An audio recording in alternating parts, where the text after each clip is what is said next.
جن کو اللہ کریم نے دولت دے رکھی ہے، آپ قربانی کر سکتے ہیں گھر میں، تو ہمارے یہاں تو نیا رواج چل پڑا، کیونکہ جیسے جیسے موبائل ترقی کر رہا ہے، انٹرنیٹ ترقی کر رہا ہے، تو ہم لوگوں نے سوچا کہ ہم کیوں پیچھے رہ جائیں بھائی۔ ایک بات ذہن نشین رکھیں، یہ محمد رسول اللہ کا دین ہے۔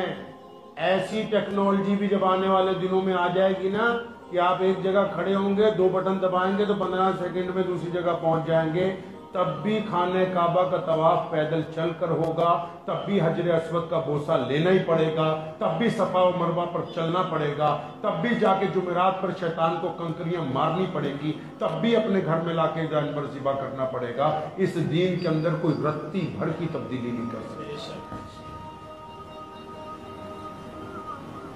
اب چل پڑا نا رواج، آن لائن قربانی ہو رہی ہے۔ اچھا، جو آن لائن ہو رہی ہے وہ آن لائن ہی جا رہی ہے، بس کروا زیادہ تر کون رہے ہیں؟ جو تو چلیے جن میں شوق ہے یا مجبوری ہے وہ کریں، کوئی بات نہیں، سمجھ آتا ہے کہ وہ کہیں حصہ ڈال رہے ہیں 3000 کا 2000 کا۔ اب تو قربانی کروانے والے گھر گھر پھر رہے ہیں، وہ جناب 1500 میں قربانی کر لو، کل میں نے ایک اشتہار دیکھا 1700 میں قربانی کروا لو۔ اب مسلمان جو ہے بیچارے معصوم ہیں، اگر کسی کو آج کے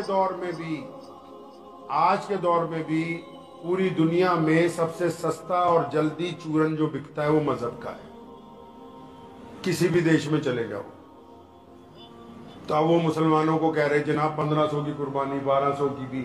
اچھا، جو پہلے ہی قربانی کرتے جن کے پیسے نکالتے جان نکلتی ہے نا، یہی تو فلسفہ ہے۔ اللہ تعالیٰ نے کہا نا، لے آؤ اپنا مطہر مال میرے راستے میں لگاؤ، نکالو اپنا مطہر مال جو ہم نے تمہیں دیا، خرچو رب کے راستے میں۔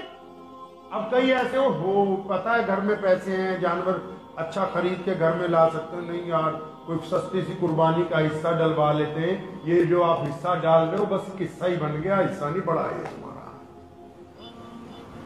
قصہ ہی بن گیا اس کا۔ اللہ ان کو بھی معاف فرمائے جو پیسے لے کے قربانیاں نہیں کرتے۔ گنتی کے چند لوگ ہیں پورے ملک میں، چند بڑے ادارے ہیں جو وہ قربانیاں غریبوں تک پہنچاتے ہیں، ورنہ یہ جو آج کل آپ کے پاس اکثریت میں پھر رہے وہ لے رہے، بس ایک طرف سے رسید کاٹ لے، 1200 میں قربانی ہوتی ہے کوئی؟ ان کی مانو گے تو کل کو مرغی کی قربانی جائز کر دیں گے تمہارے پہ۔ کون کر رہا ہے اتنے میں؟ اپنے آپ کو دھوکہ دینا دنیا کا سب سے بڑا دھوکہ ہے۔ اس خوش فہمی میں رہنا کہ جی ہم نے پیسے دے دیے قربانی ہو گئی۔ یہ کس طرح قربانی ہو گئی؟ رسول اللہ چاہتے ہیں کہ آپ اپنے گھر میں لا کے قربانی کریں، آپ کے بچے بھی موجود ہوں، اہل و عیال بھی وہاں پہ موجود ہوں، اس کی چیزیں، اس کا تمام ساز و سامان غریبوں میں بانٹیں، پڑوسیوں میں بانٹیں، مستحق لوگوں تک پہنچائیں اس چیزوں کو۔ اللہ نے آپ کو دے رکھا ہے تو پھر آپ اس سے نظریں کیسے پھیر سکتے ہیں؟ جو بندہ اپنی ذمہ داری ادا نہیں کرتا اور پھر اس کو خسارہ ہوتا ہے تو وہ خود اپنے خسارے کا ذمہ دار خود ہے، خود ذمہ دار ہے، کیونکہ اپنے آپ سے دھوکہ کر رہا ہے۔ اور ان لوگوں کو بھی میں کہنا چاہتا ہوں رب رسول سے ڈریں۔ آج کل تو ہول سیل میں ایسے لوگ موجود ہیں جو مساجد اور مدارس کے نام پر صرف ڈاکہ ڈالنے کا جنہوں نے کاروبار شروع کیا، انہوں نے رب اور رسول کے نام پر لوگوں پہ ڈاکہ مارنے کا کام شروع کیا۔ کم از کم اگر آپ کے پاس کچھ دین کی دولت موجود ہے تو ان لوگوں کا عبرتناک انجام پڑھ لو جنہوں نے دین کے اندر خیانت کرنے کی کوشش کی۔ دین کے اندر خیانت چاہے مال کی ہو، چاہے مسائل کی ہو، چاہے لوگوں کو گمراہ کرنے کی ہو۔ تو اس لیے جو حضرات حصہ بھی ڈالیں گے، اگر وہ کسی مستند آدمی کو جانتے، مستند عالم دین کو جانتے، جو واقعی جن کے اداروں میں واقعی قربانیوں کا اہتمام کیا جا رہا ہے، تو وہ تو بات سمجھ میں آ رہی ہے۔ لیکن گلی محلے میں تھیلا اٹھائے جو لوگ پھر رہے ہیں کہ بھئی 1000 روپے دے دو، 1200 دے دو، یہ رسید پکڑو، آپ کی قربانی ہوگی، قربانی نہیں ہوئی، وہ حصے کا قصہ بن گیا ہے، اور قیامت والے دن آپ بھی پکڑے جاؤ گے کہ جب چھوٹے جانور کے پیسے موجود تھے تو پھر یہ کس طرح جان چھڑانے کی تم نے کوشش کی ہے۔ قربانی ہم اس لیے دیتے ہیں تاکہ ہم قربانی کے فلسفے کو یاد رکھیں اور صرف یہ دنیاوی طور پر بھی اگر آئیں گے تو اس قربانی سے ایسے لاکھوں خاندان ہیں، کیونکہ جب قربانی کے دن آتے ہیں نا، یہ جو خرید و فروخت ہوتی ہے جانوروں کی، اس میں کوئی بڑی کمپنیاں نہیں ہوتی، غریب گھروں کے لوگ ہوتے ہیں جو سارا سال جانور اس امید پر پالتے ہیں کہ ہم اپنی بیٹی کی شادی کر دیں گے، ہم اپنے گھر کی چھت ڈال لیں گے،